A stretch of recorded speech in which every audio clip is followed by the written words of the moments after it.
Good afternoon, good evening.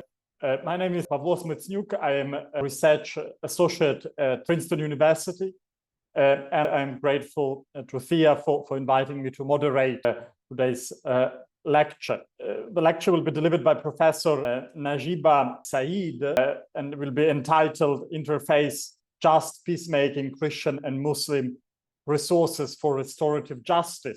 Thea just told me that when she planned the lecture, she wasn't aware, she didn't know how important it would be taking into account what we are living today through in the Middle East. Professor Syeed is the inaugural El Hibri Chair and Executive Director of the Interfaith Institute at Augsburg University, United States of America. Besides being a professor, she is also an expert practitioner and public speaker in fields of interfaith studies, mediation, and conflict resolution. She was staff of the first Asian American woman at the Los Angeles City Council, was a professor at Chicago Theological Seminary. She won different awards, among them Peacemaker of the Year of Southern California Mediation Association.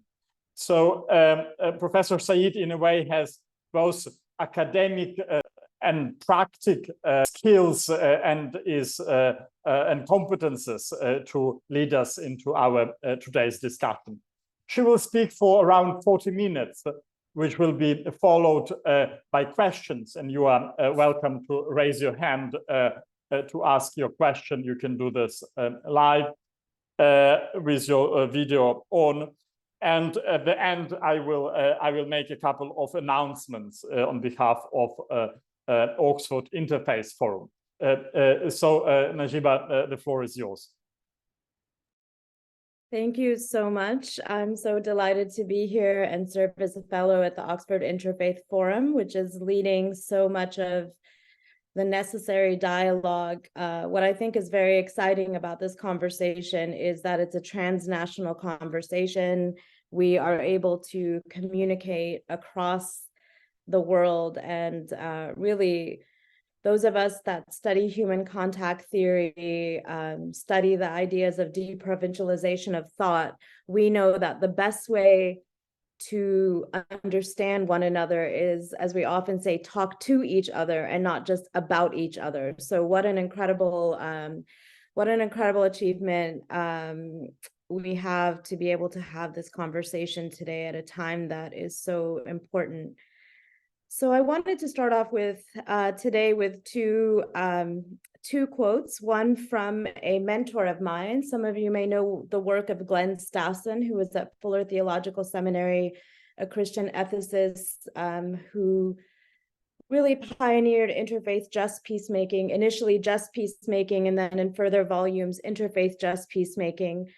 And I think it's a really helpful way to set the stage to understand the intersection between practice.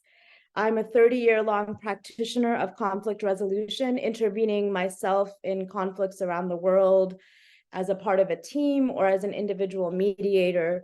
And Glenn's 10 practices of interfaith just peacemaking have been around now for decades.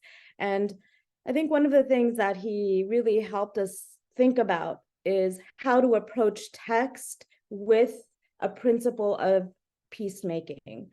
And as his example was, he was in the Christian community, and he would often admonish me. In his work, he would say, as peacemakers, when we approach the text, many people would tell him, well, you need to think about how you get around the text. And what he would say in his work is, actually, let me thicken Jesus. That was his terminology. Let me thicken the example of Jesus as a peacemaker.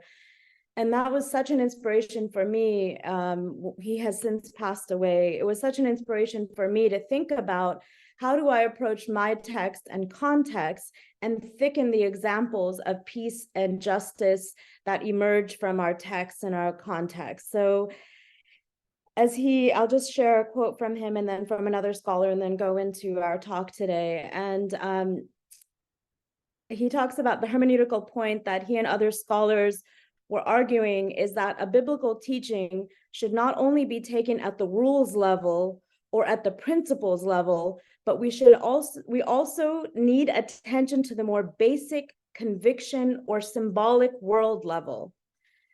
At the same time, Hayes and I criticize an overreaction against rules and principles in some narrative ethics. Rules and principles have a place in biblical narrative and contemporary ethics, if understood as dependent on the deeper theological levels and not legalistically.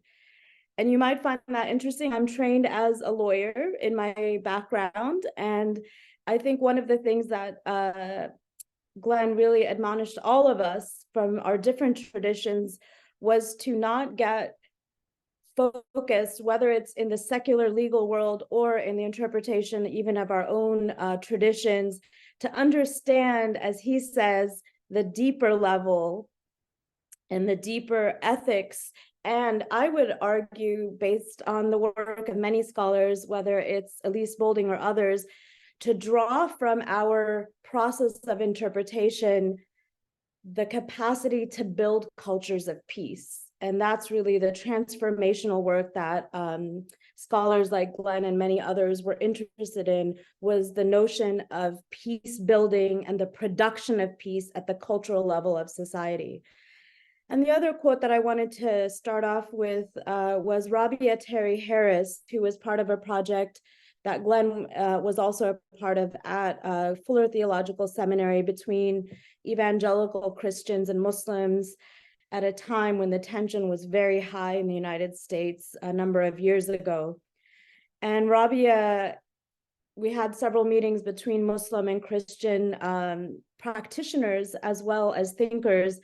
And one of the pieces from her article about narrative engagement and interpretation with context as much as text, there's just a very short quote that I think is so appropriate in our moment and on a regular basis when I engage and think about peace building. And so Rabia says, the solution to trauma is not more trauma, it is healing. So the solution to trauma is not more trauma, but it is healing.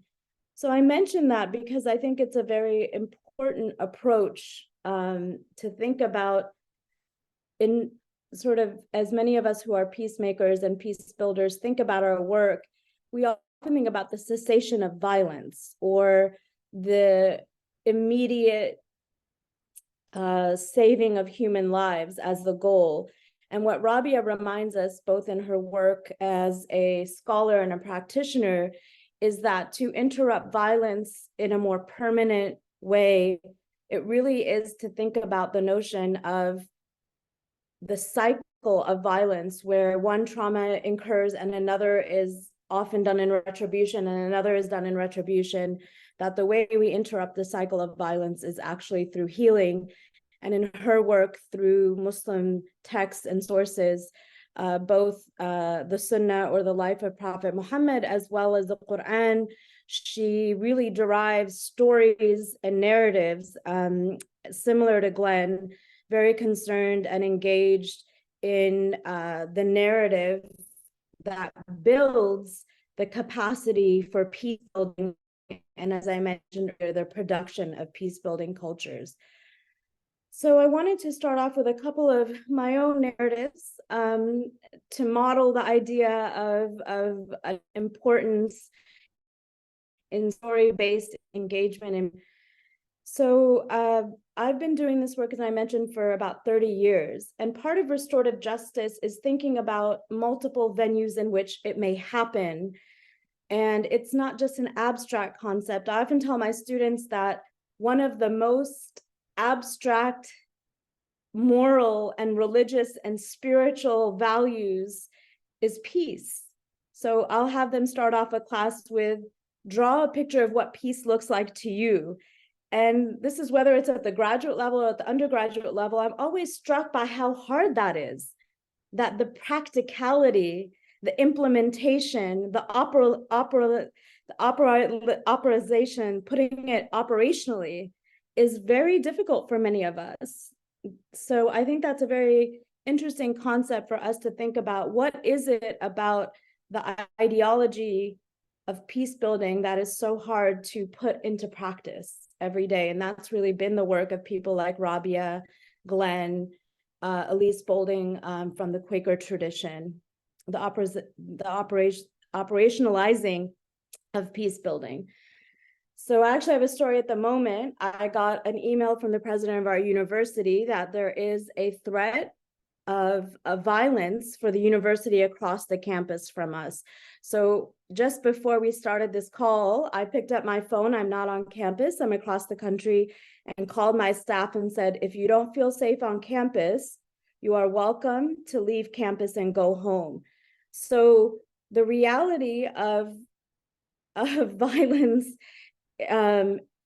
exists in our everyday moment across so many venues and a multiplicity of realities. So I wanted to just share that story with you, because I think another part of peace building and peace studies is often thinking of violence as a problem somewhere else and not within my own context, to be able to recognize sources, as Galtung says, sources of structural violence. So I just wanted to share that story with you. It's an evolving narrative in the moment when I have to get on the phone and speak to my staff member and say, if you don't feel safe, I want you to know, and that you can get in your car and go home if the threats of violence for the university across the street, they have decided not to have people in person. So I just wanted to share that with you. So I have a couple of stories that I wanted to share from my work as a mediator, and then we'll go into some of the questions and the research that I'm posing at the moment. So one of the first cases I did, we have in the United States justice system something called restorative justice in victim offender mediation. One of the first cases that I did, I walked into the room and there was a 9-year-old boy who was being charged with taking money from the ice cream truck that came to his neighborhood. And the intervention of our judicial system would have criminalized this 9-year-old boy. Instead of going through the criminal justice system, we used a restorative process to bring him together with the ice cream truck driver. And together, the two of them had a conversation and came up with a resolution, which is a restorative instead of a retributive solution. And they came up with this. He said, you know why I took the money that day? I was hungry and I didn't have money to buy my school lunch. And so I found a way that I could get some money. So a 9-year-old boy was able to build a resolution with someone who could have instead pursued, the state could have pursued a criminal offense against a 9-year-old boy. And once a young child like that is engaged in the criminal justice system, what it does is perpetuate a continual form of negative engagement. So we were able to come up with a solution, and thinking about that reality of structural violence, of retributive justice, that the solution of restorative justice, of being able to come together and think about a solution that took into account the reality of what this young child was dealing with. One of my other cases during my graduate study of law was a double homicide, where I was dealing with a brother who had killed his sister and another sibling. And so someone decided to put a first-year law student, graduate student, in conversation with the victims. And the reason I share this story, it was a profound lesson in understanding that someone, these were the victims, the family, was dealing with the reality that someone was both a perpetrator against their family, but then a member of their family. So again, this is a very, we would talk about it as an interpersonal conflict, but what came out of that conversation was the reality that in many conflicts, people are dealing with that reality. They're dealing with the reality of both a trauma that they feel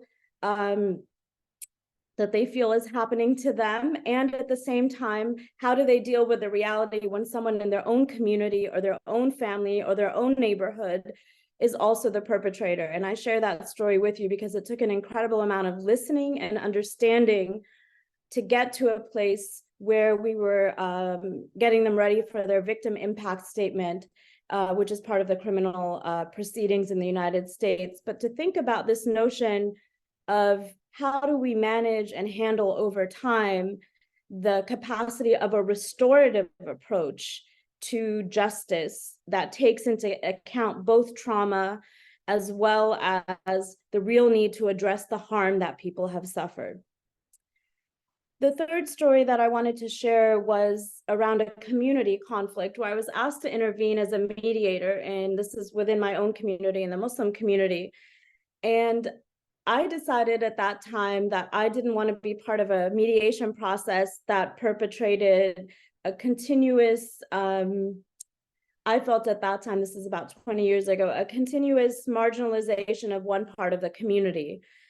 And what I was really surprised by, so I took a position, this is kind of a retributive position. And as I pulled out of that mediation, many community members reached out to me afterwards and they said, you know what, Najeeba, we wish that you had actually stayed in that process because we needed a restoration of the relationships in our community to be able to address the marginalization that we're feeling.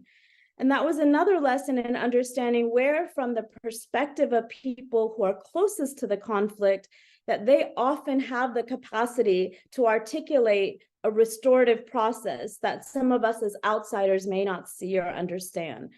So the last story that I'll share with you was work that we did with migrants. I have spent 25 years in the Los Angeles area. I was at Claremont School of Theology for a decade as a professor. And we crossed the border around in 2017 or 16. There was an influx of migrants, particularly Haitian migrants and other migrants that were in Tijuana, which is the border city in Mexico.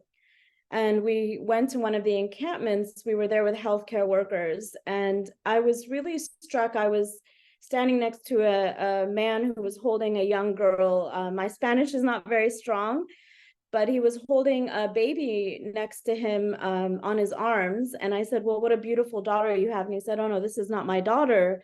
This is my niece. Her parents were killed in the middle of the night.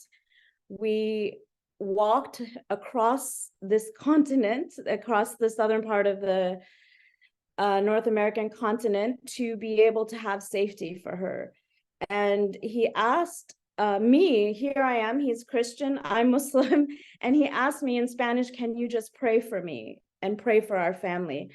And what I was really struck by were a couple of things in this story that I wanted to share. One of them was the reality, obviously, of how borders impact conflicts and the reality of what we do and the amount of capacity that people will take upon themselves to flee violence and trauma and the reality that it takes, and the complete reliance still on spirituality. And this is something that is a lesson when very often religion is portrayed as the source of violence. And I remember working in conflicts across the world where interveners would say, well, religion is the source of violence. Religion is the reason that this violence happened. But then people who were going through that conflict wanted an intervention that had a spiritual lens to it, wanted spiritual care, wanted chaplaincy, wanted services that were not just medical, but were also spiritual. And so what we learned is part of the intervention in conflict situations reflects the need to address, obviously, when religion is a part of harm, but also to understand the self-definition of individuals who may still see religion as part of their healing. So how do you work with that tension in a restorative approach when you are engaging in conflicts, whether they be, as I mentioned, at the interpersonal level, a young boy taking some money from an ice cream truck, all the way to kind of the last story, which was the conflict resolution, obviously, that has components related to a transnational violent conflicts. So I wanted to pose basically 5 questions today, because I don't think we're in a moment that has answers alone. I think we're in a moment that really calls on us as scholars of religion, practitioners in different fields, whether you're a layperson, wherever you're coming from, it calls on us to think about this concept of restorative justice, peace building, and what that means in this moment, and what agency, what role, and what resources. And I use the word resources in the title because the resources certainly are scriptural, particularly in the two traditions that we're talking about, but they're also cultural. They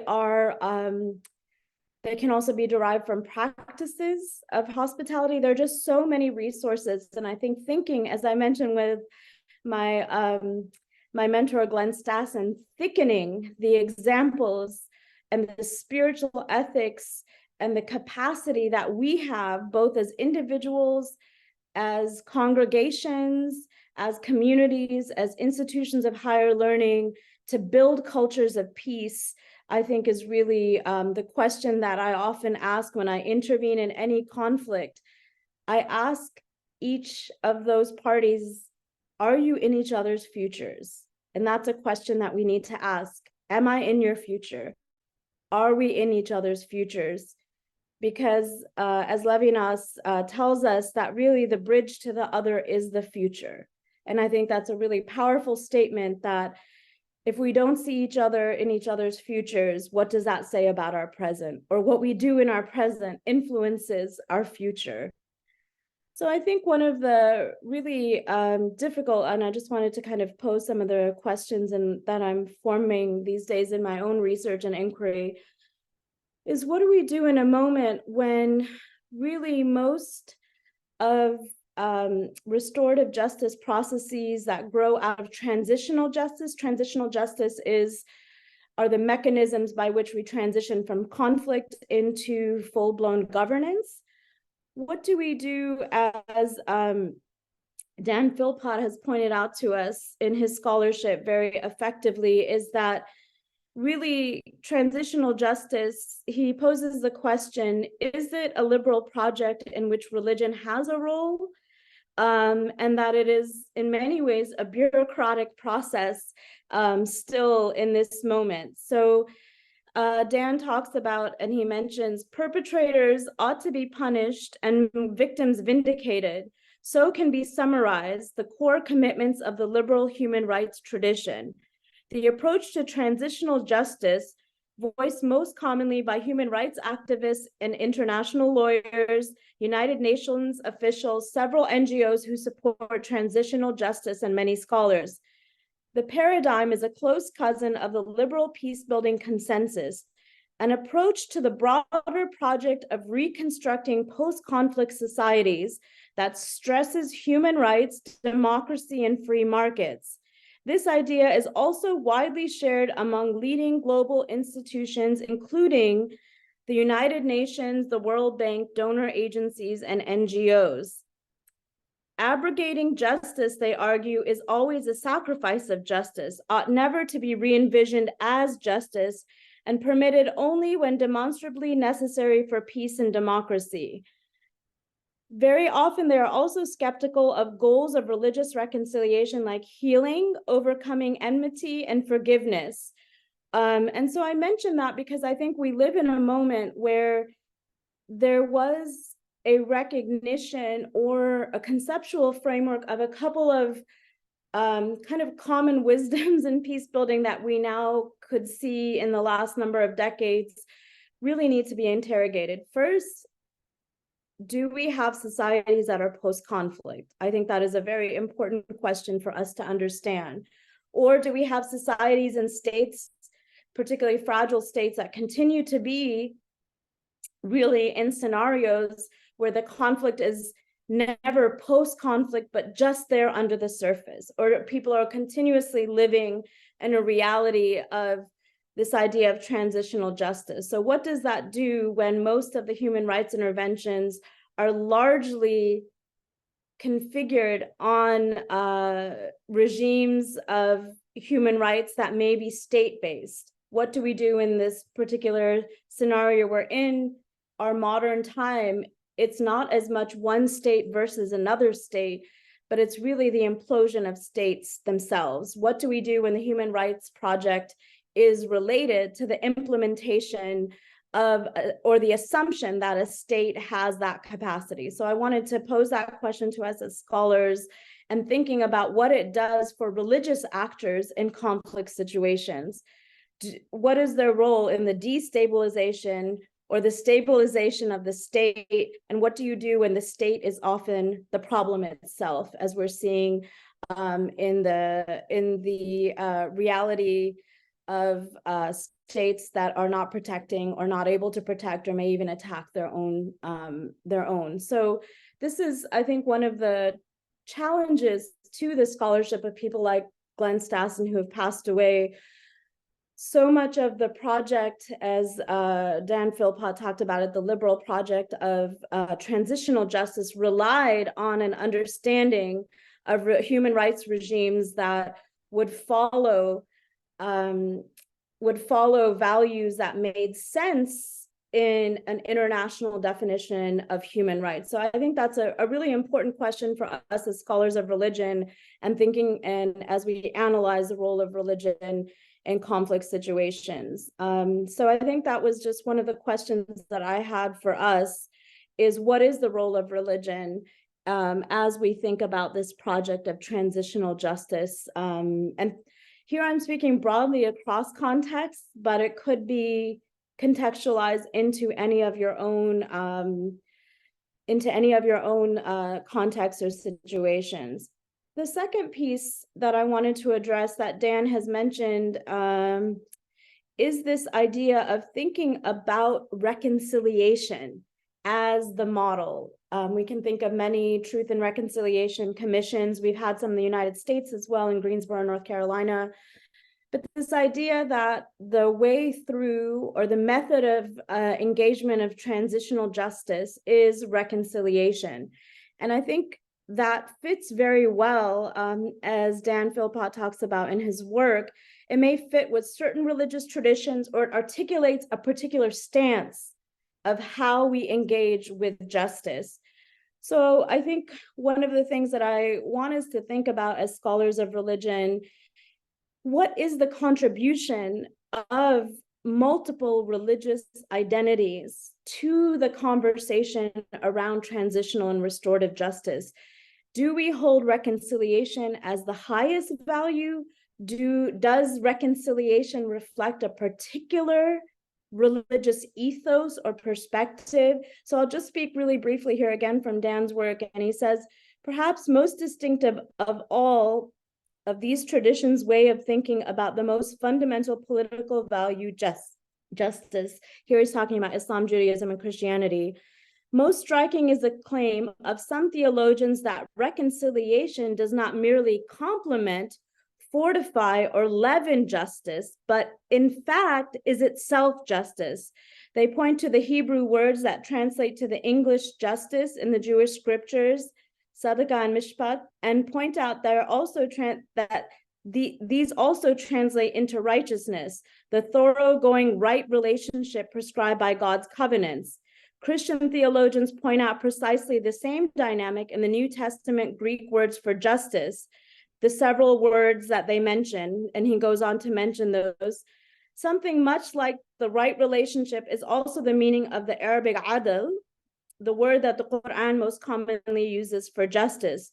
If right relationship is at the core of the meaning of reconciliation, and if justice means comprehensive right relationship, as it arguably does in the Abrahamic traditions, then it follows that reconciliation is indeed itself a conception of justice. So we can go on to talk about and think about this perspective. Is there a consensus, first of all, among the Abrahamic traditions that reconciliation is in fact justice? Or is adl, or a Christian concept of justice, or a Jewish concept of justice, do they differ? Or is there a general consensus that happens to align with a liberal project of transitional justice? Or are there other contributions?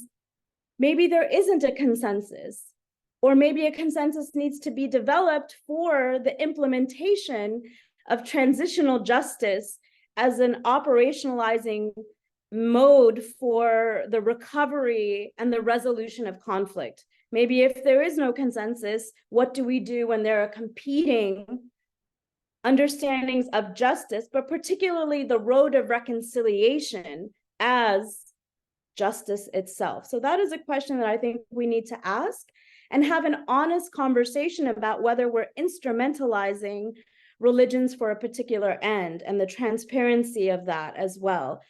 I would also want to add that I think what's very powerful, and this takes me to my third point, is I do think it's helpful to have a specificity of inquiry into our traditions, both text, context, history, as well as moments in history where there was multi-religious engagement, multi-religious coexistence. I think we can certainly interrogate. We know that there have always been power dynamics in those sometimes valorized moments of history. There have always been realities of power analysis that need to be made. I would argue that this is a place that we can consider the scholarship of people like Atin Anwar and others who've looked particularly at the role of healing.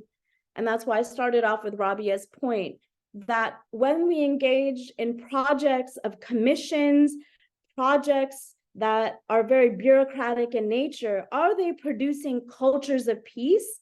And are they producing a consensus outside of the occurrence, or what I talk about in my work, the episodic empathy created, let's say, by a tribunal? That is a very important instrument, but are we creating a larger cultural shift towards values of peace building and a consensus? And that really builds on Elise Boulding's work of Cultures of Peace.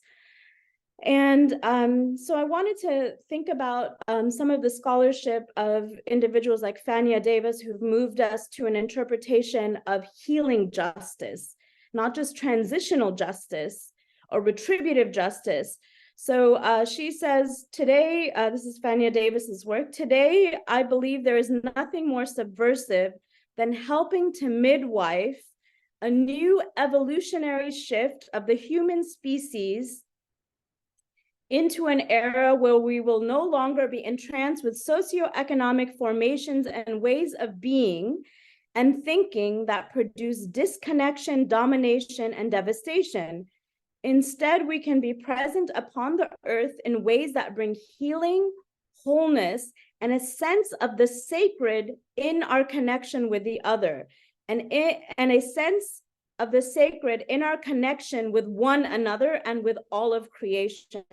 So I point out Fania's work because she's not a theologian. She's not writing from a particular religious perspective, but she's writing in reflection. I'm teaching her book actually at a university in a couple of weeks, but she's thinking very much about healing justice in a way that brings in spiritual, religious, and other forms of ethics for an analysis that takes us beyond just the bureaucratic processes and who are religious actors, how and what does this religious leader play a role in that circumscribed, contained, formal, I would say prescriptive ritual of collective recollection. You know, for instance, what if healing justice brings to light rituals of collective, not just retribution and acknowledging retribution that has happened, but also collective rituals in which we recognize peace building, not just as a reality, but as a way of life. So I just wanted to share, I think, Fania's work. I think it's really important and really powerful. And scholars like Fania, Elise Boulding, and others really pay attention to the notion of cultural production of peace and acknowledging that the structures that produce violence. And I again ask us as religious actors, this is a question coming from someone, Fania, who's not a scholar of religion, thinking about how and what are the resources within our traditions, our communities, our cultures, our rituals that are distinctive, that allow for us to think about the capacity for peace building. So, I had another 4 points, and I think because of time, I was going to talk about my refusal to accept the inevitability of conflict between certain communities and religions, that we shy away from that inevitability just because it's at the moment, and the need for re-engaging in historical inquiry that interrogates the present because of our collective amnesia of how religion has produced the capacity for often integrated conversations, if not existences. I don't have time to get into that. My other point was going to be, how and when do we begin to move from this notion of a tolerance of violence or just war or just peacemaking theory into the notion that war is actually an unnecessary evil, not just a necessary evil, but potentially an unnecessary evil that goes through, and I was going to use juristic modalities of analysis in which it would move, hopefully, and part of the analysis, could it move to a place where violence was actually religiously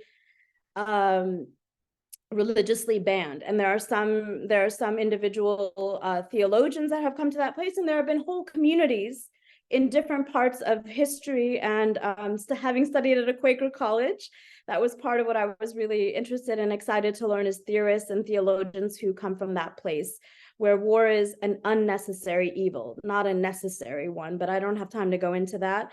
And those were really the points that I wanted to make today. It's less about a conclusion and more about my questions.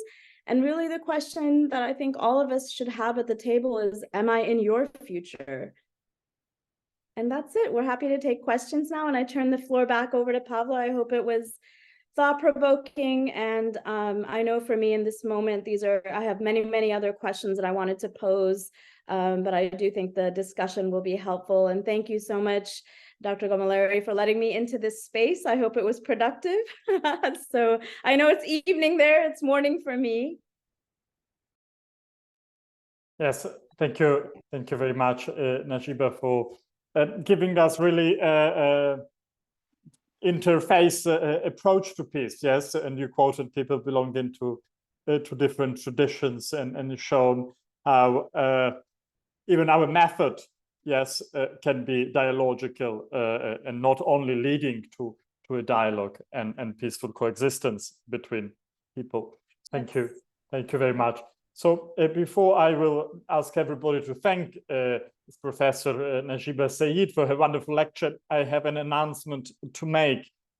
You will find probably in your mail and on the website of the Oxford Interfaith Forum information about annual Johannes Lehnemann lecture, which will happen on the 10th of February 2024. There will be a musical performance and then a lecture, Professor Asa Karam, a book presentation with Professor Lehnemann, who is today with us, and with Dr. Reinhard Krauss at Taylor Institution Library in Oxford. So please register and come and take part in it. So thank you very much, Professor Syeed, for making so many voices heard. Thank you to Thea and Oxford Interfaith Forum that had brought people from many countries together, and for the good work they are doing. Thank you very much, and congratulations to everybody for being so punctual with our time. Thank you, and have a good evening or afternoon. Thank you very much for joining us. Thank you.